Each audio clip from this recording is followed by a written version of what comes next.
Então, dando continuidade, esse anel, ele tem um diâmetro de 5 a 10 centímetros. E aí eu mostro para vocês as duas curvas que a gente obtém com esse ensaio, certo?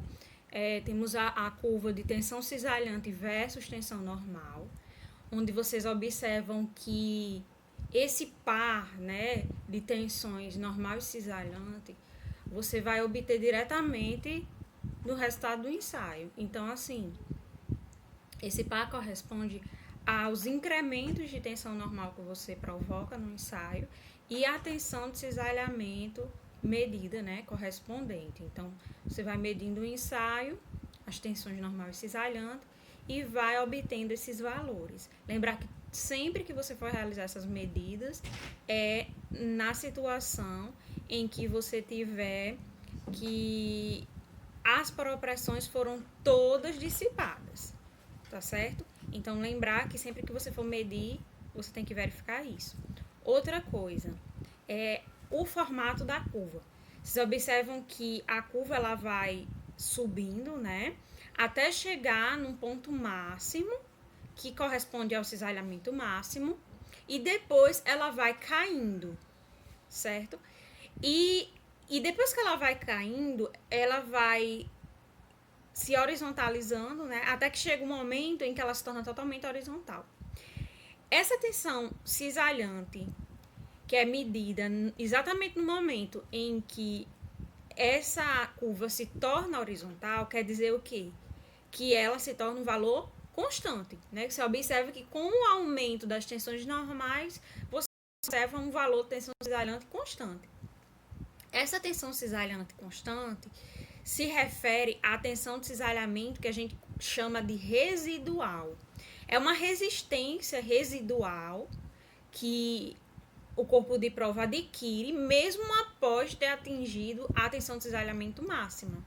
Então, vocês observam exatamente isso na curva, que ela atinge essa tensão de cisalhamento máxima, mas essa resistência vai caindo, vai diminuindo, até que ela chega a uma resistência residual. Ela mantém essa resistência ao longo do ensaio, até o final, né? Mesmo que a gente venha acrescentar um aumento, né? Venha observar um aumento de tensões normais.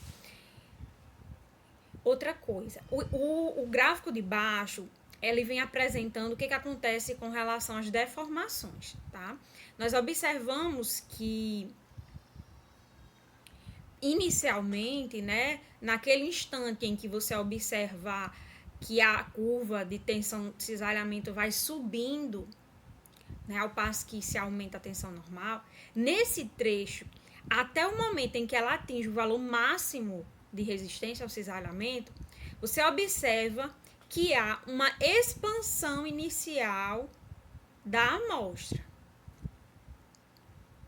E depois há uma redução do volume, né? Há uma compressão na amostra.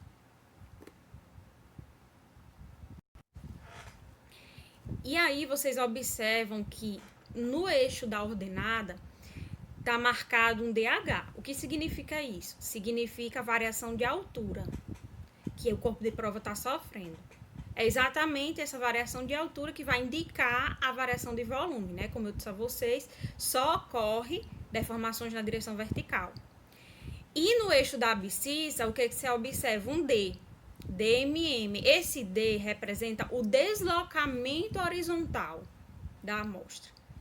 Esse deslocamento horizontal é o deslocamento que ocorre na mesma direção da aplicação da força tangencial. Vocês observam que é exatamente isso que está acontecendo com a amostra. Você está aplicando uma força tangencial de esquerda para a direita e ao passo que você aplica essa tangencial, a amostra vai sofrendo um deslocamento horizontal. A parte de cima, né, a metade superior do corpo de prova está se deslocando para a direita, enquanto que a parte inferior se mantém imóvel. Por quê? Porque a tangencial está sendo aplicada só na parte superior da amostra. E aí você vai observar que vai existir um momento, vai acontecer de esse corpo de prova sofrer esse deslocamento na direção horizontal. ao passo que você vai incrementando carga tangencial, certo? Então, é exatamente isso aí que está sendo medido. A variação de altura, ela vai inicialmente sofrer um aumento, e depois de um certo momento, lá no trecho em que ela está se aproximando da tensão cisalhamento residual, né, uma resistência residual, você observa que nesse instante a amostra começa a diminuir sua altura, ou seja, reduzir o seu volume ao passo que ela vai se deslocando. Então, essa diminuição de volume acontece lá no trecho de resistência residual.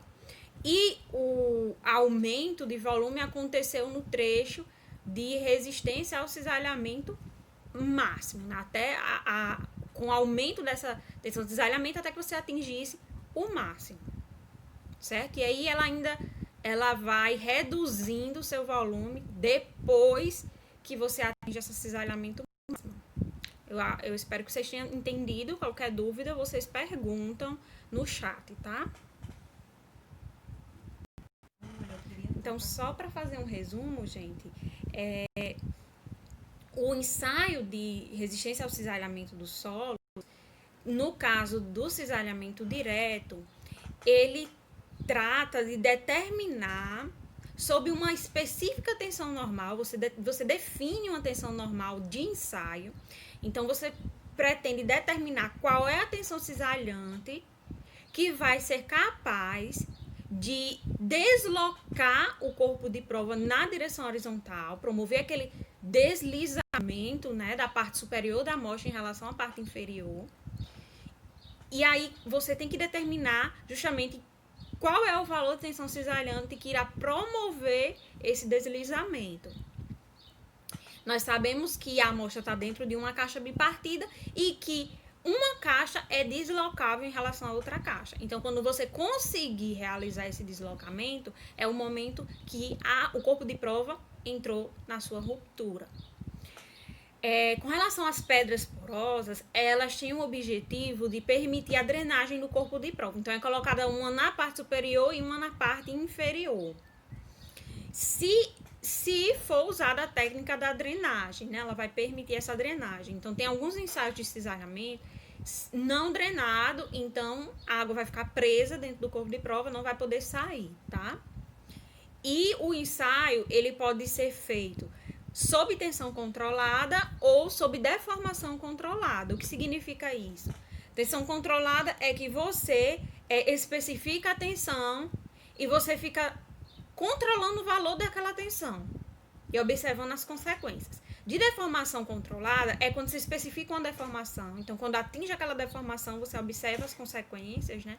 E vai ficar medindo, né, as deformações. Você vai especificar as deformações. E aí, ao passo que aquelas deformações forem sendo atingidas, você vai definindo as etapas do ensaio e as medições.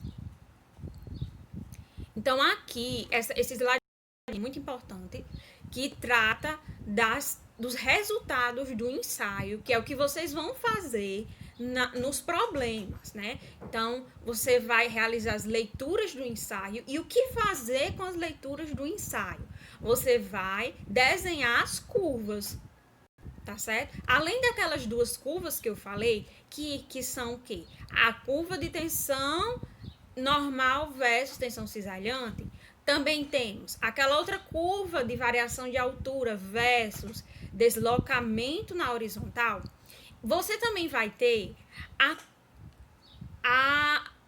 como é que eu posso dizer? A curva de cisalhamento que você vai obter para determinar a resistência ao cisalhamento do solo. Então, você vai precisar representar os resultados de cada ensaio em um gráfico em que você vai ter a tensão cisalhante na vertical e a tensão normal na horizontal, né, no eixo da horizontal, como vocês observam aí nessa imagem.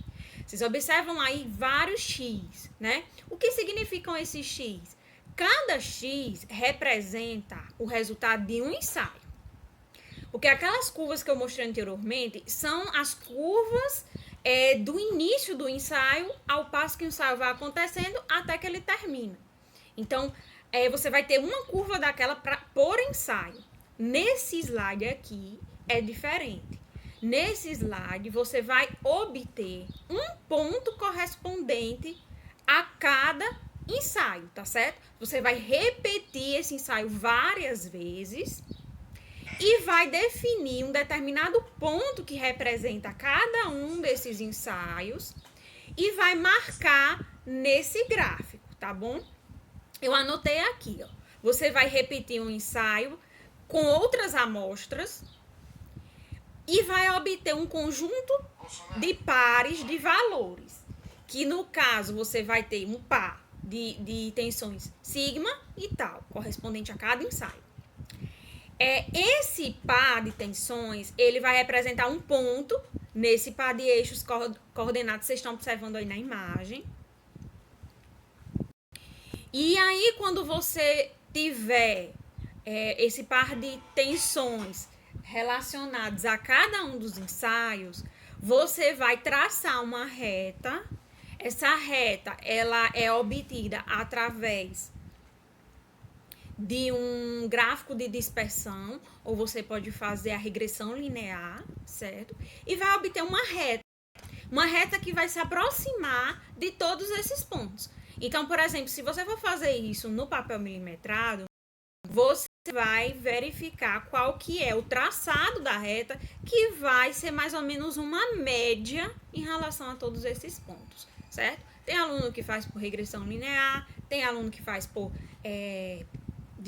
gráfico de dispersão no Excel, e você também vai poder fazer manualmente isso no traçado do papel milimetrado, certo?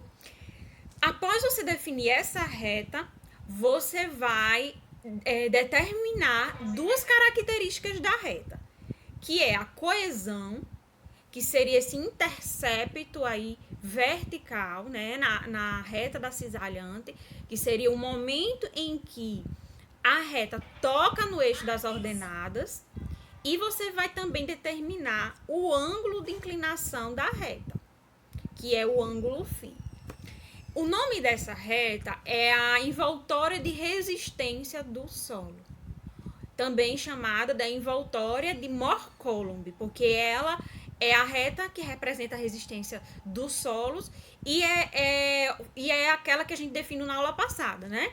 Aquela que representa tanto a metodologia, né? O critério de ruptura de Mohr como o critério de ruptura de Coulomb. Então, a gente uniu esses dois critérios e faz uso dessa reta de Mohr-Coulomb, ou envoltória de resistência. Então, o objetivo da disciplina, né, nessa unidade, é determinar esses dois parâmetros de resistência do solo, que é o ângulo φ e a coesão. E no caso do ensaio de cisalhamento direto, a gente obtém mais facilmente a envoltória, que é através dos pontos que a gente coloca no gráfico, em que cada ponto desse representa a tensão normal e a tensão cisalhante de ruptura de cada amostra, de cada ensaio. Então, você vai fazer o seguinte, você vai definir alguns valores para a tensão normal, diferentes, certo? Por exemplo, aqui eu obtive 5 pontos. Então, para obter esses 5 pontos, eu tive que definir 5 valores diferentes de tensão normal. E aí, você vai precisar de 5 amostras, realizar esse ensaio para cada uma dessas amostras. O que caracteriza cada um dos ensaios é a tensão normal aplicada. E aí, você vai obter a tensão cisalhante de ruptura correspondente a cada uma dessas normais. Quanto maior for a tensão normal que você utiliza no ensaio, maior a resistência que aquele corpo de prova vai apresentar. Então, quanto maior for a tensão normal aplicada, maior a tensão cisalhante que vai ser necessária para romper o corpo de prova. E aí, essa tensão normal aplicada é chamada de tensão confinante do ensaio, representa o ensaio, e é a tensão normal que eu vou usar para achar esse ponto nesse gráfico. E a tensão cisalhante vai ser a que provocou... Gente, peraí. Vai ser a que provocou o deslizamento da amostra, que rompeu o corpo de prova, naquele plano imposto. Então, esse par de tensões normal e cisalhante caracterizam o ensaio e vão representar um ponto nesse gráfico, tá? Então, esse ponto seria o quê? O ponto que representa a ruptura do corpo de prova, que representa as tensões que atuavam naquele plano de ruptura imposto no momento, né, da ruptura, as tensões que estavam atuando no momento da ruptura, certo? É muito importante vocês entenderem quais são as tensões que eu uso para fazer esse gráfico e vocês conseguirem retirar esses dois valores de tensões do ensaio, tá bom? Então, nos problemas, vocês vão ter várias tensões, né, vários dados, informações ali, e vocês vão ter que interpretar essas informações de forma a colocar nesse gráfico, a fazer uso dessas informações para obter o que é pedido no exemplo, tá? Então, aqui, novamente, eu vou falando o ensaio passo a passo. Inicialmente, você vai colocar o corpo de prova dentro da caixa bipartida. A metade superior vai ficar exposta. E aí, você vai fechar o equipamento. Você vai fechar a caixa. Daí, você vai aplicar uma força normal na parte superior. Ó, aplicar uma força normal, vertical, que significa a força de confinamento do corpo de prova. Quanto maior for essa força, maior a resistência do corpo de prova, maior vai ser a força necessária para romper o corpo de prova. Aí você vai aplicar uma tangencial. Depois que toda a normal for aplicada, é que você vai começar a aplicar a tangencial, tá? Então, você vai aplicando essa tangencial e você vai observando um deslocamento da caixa superior em relação à inferior. Você vai observando esse deslocamento e aí você vai medindo tanto a variação de volume, que é dada pela variação da altura do corpo de prova, como também o deslocamento na horizontal provocado por essa tangencial. Daí, você vai traçar a curva de ensaio, que você vai ter uma para cada corpo de prova, uma para cada ensaio. Essa curva vai representar o progresso das tensões, né? O aumento das tensões cisalhantes em relação, né, à tensão normal aplicada. E você vai observar, por exemplo, aí no eixo da abscissa, o deslocamento provocado. Então, assim, esse gráfico, ele só vai poder ser traçado depois que você terminar de aplicar a normal de ensaio. Então, ela vai ficar constante. A normal, ela não vai mais ser aumentada. Quando você atinge a normal definida de ensaio, ela vai se tornando constante. Você aplicou ela, para. Daí, você vai passar para a segunda etapa de ensaio, que é a etapa de ruptura de resistência. Porque essa primeira etapa é a etapa de confinamento, onde você aplica a carga de confinamento, que foi a normal. Segunda etapa do ensaio é a aplicação da carga tangencial. Então, essa carga tangencial no início do ensaio era 0. Então, você observa que ela começa na origem. E você vai incrementando tangencial na amostra. Essa tangencial dividida pela área daquela face que está sendo imposta, né, a romper. Então, você vai dividir a tangencial por aquela área. Você vai ter a tensão cisalhante distribuída na área. Então, ao passo que você vai aumentando a tangencial, você vai também aumentando o valor da cisalhante correspondente, e aí você vai marcando os pontos nessa curva, né? Vai observando esse aumento de tensão cisalhante. E ao passo que você aumenta a tensão cisalhante, você vai observando um deslocamento horizontal da amostra, que também você vai obtendo as medições e vai colocando aí no gráfico, tá certo? E aí você vai observar que, por exemplo, do início ao final do ensaio, você vai ter o trecho de resistência, que é esse trecho de aumento de tensão cisalhante até atingir um máximo. Essa tensão cisalhante máxima vai ser a tensão cisalhante de ruptura do ensaio, tá?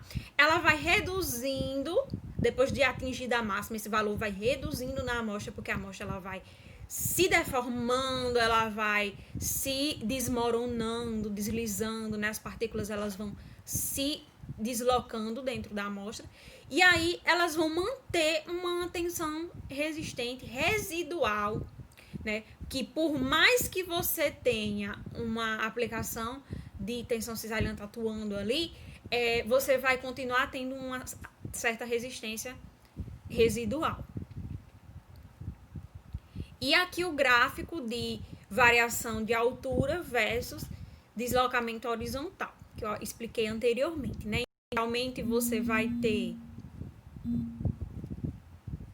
Inicialmente você vai ter deslocamento na vertical durante o ensaio e aí você observa que há uma diminuição ou aumento de volume durante esse cisalhamento. No exemplo que eu coloquei, né, ele está mostrando que teve um aumento de altura e depois que houve uma redução da altura, certo? Mas vão ter ensaios que inicialmente você vai ter uma redução dessa altura e depois um aumento. Então vai depender de qual solo em que condição ele se encontra. Isso a gente vai estudar mais lá na frente.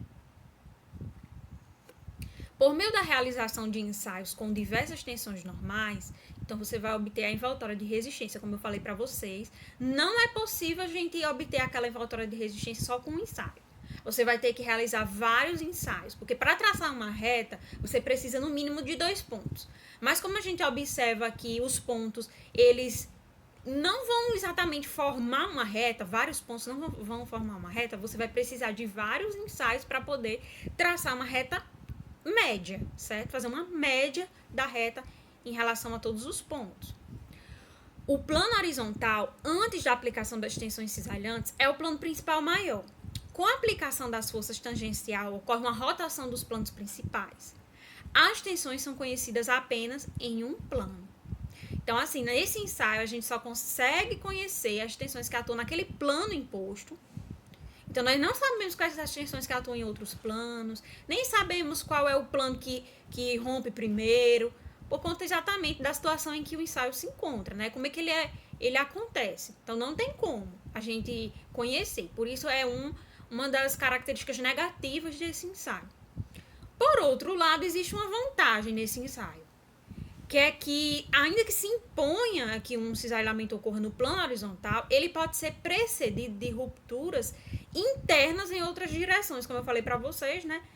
Possa ser que já tenha ocorrido um cisalhamento em outro plano que nós não conhecemos a direção. Então, a gente só vai considerar uma ruptura na hora que o plano horizontal romper, mas possa ser que já tenha acontecido ruptura em outro plano, tá? Então, a vantagem ainda não é essa, gente. Eu confundi aqui. A vantagem aqui, ó, ainda vai ser lá na frente. Outra desvantagem. O controle das condições de drenagem é difícil, porque não há como impedir a saída de água para aquele espaço, né, que ocorre entre a caixa superior e inferior, né? Já que ela é bipartida, ela já é aberta entre as duas faces, né? E aí você não vai ter como impedir que a água saia por aquele espaço. Os ensaios em areias são feitos sempre de forma a que as pressões neutras se dissipem. E os resultados são considerados em termos de tensões efetivas. Então, assim, uma característica da areia é que a gente só vai conseguir realizar ensaio drenado na areia, porque a areia é um material drenante, certo? Então, não tem como, a gente não vai precisar ensaiar a areia de forma não drenada, porque na natureza, né, nas obras de engenharia, a areia vai se comportar de forma drenada. Então, a gente vai trabalhar a areia apenas com ensaios drenados. Isso quer dizer o quê? Isso quer dizer que o ensaio de cisalhamento direto é suficiente para a gente estudar a areia. Porque é exatamente assim que o ensaio de cisalhamento direto é trabalhado, né? Através de drenagem da água. No caso de argilas, a gente tanto vai poder estudar ela de forma drenada, como de forma não drenada. A forma drenada se refere a um ensaio lento, porque você tem que esperar a drenagem da água acontecer. Você tem que esperar a água sair para poder fazer a medição no ensaio. Então, o ensaio drenado em argila vai demorar bastante, porque a saída da água na argila é lenta. Então, ensaio drenado em argila é sinônimo de ensaio lento. E ela também pode ser ensaiado não drenada. E aí vai ser um ensaio rápido. A gente estaria medindo a resistência não drenada da argila. E o ensaio correspondente, né, o ensaio de cisalhamento correspondente, é o ensaio rápido, né? Porque você não vai precisar esperar a drenagem da água. Você vai medir, né, realizar as medições com a poropressão atuando, né, com o excesso de poropressão ainda interno, né, na amostra. E por isso ele é rápido. Então, por exemplo, quais são as situações em que a gente vai precisar realizar um ensaio drenado no argila? Quando o carregamento é lento, quando a obra é lenta.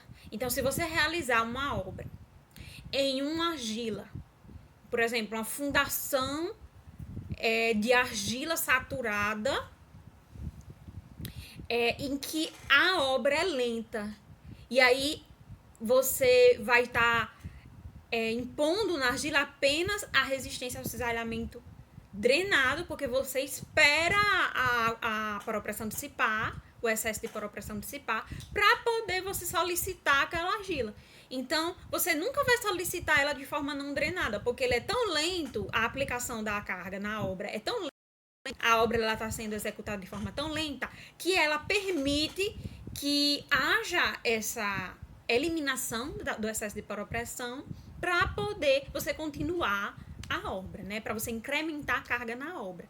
Então, só nessa situação é que você vai ter resistência drenada sendo solicitada na argila.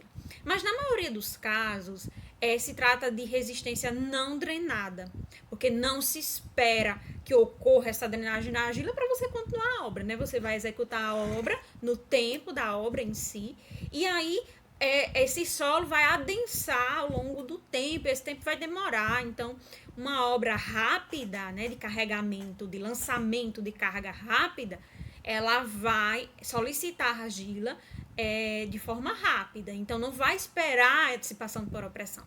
Por conta disso, o ensaio correspondente a uma obra desse tipo seria um ensaio rápido, ou seja, um ensaio não drenado. Mas, como eu falei, se for uma solicitação drenada, se for uma obra lenta, em uma argila saturada, você vai ter a situação do ensaio drenado, e aí você vai usar o ensaio lento, né? Porque você vai ter que, do mesmo jeito da obra que é lenta, né? A construção é lenta e há uma dissipação de poropressão para poder solicitar argila. Então, você vai solicitar argila na resistência drenada, da mesma forma você vai fazer o ensaio lento, certo? Por causa das restrições, o ensaio de cisalhamento direto é considerado menos interessante do que o ensaio de compressão triaxial. Justamente por causa das restrições, né, dele só ser usado no caso drenado. Então, você não vai conseguir ensaiar uma argila em situação não drenada em um ensaio de cisalhamento direto, né? Porque você não vai poder controlar a saída de água dele. Entretanto, há uma vantagem. Ele é simples, ele é mais barato, ele é muito útil, por exemplo, quando você quer só medir a resistência. Quando você não vai precisar medir as deformações, você quer só medir a resistência. E aí, principalmente se você quiser conhecer a resistência residual, que o ensaio de cisalhamento direto ele é super indicado para a gente medir resistência residual, porque ele faz a medição real dessa resistência, certo? Você vai poder fazer o seguinte, você vai poder solicitar a amostra numa tangencial da esquerda para a direita, depois solicitar a amostra da direita para a esquerda, depois da esquerda para a direita novamente. Então, assim, você vai refazer a aplicação de carga mudando a direção, e aí você vai poder medir essa resistência residual por conta disso, tá certo? Então, é um ensaio super indicado para medir a resistência residual da amostra. Como eu falei, né, o sentido do carregamento, do deslocamento, ele vai ser invertido diversas vezes até que a tensão cisalhante se estabilize num valor aproximadamente constante. Com este procedimento, consegue-se provocar um deslocamento relativo de uma parte do solo sobre a outra, muito maior do que se pode atingir em ensaios de compressão triaxial. Pronto, gente. Finalizo um ensaio de cisalhamento direto aqui e vou deixar para trabalhar com vocês o ensaio triaxial no próximo vídeo.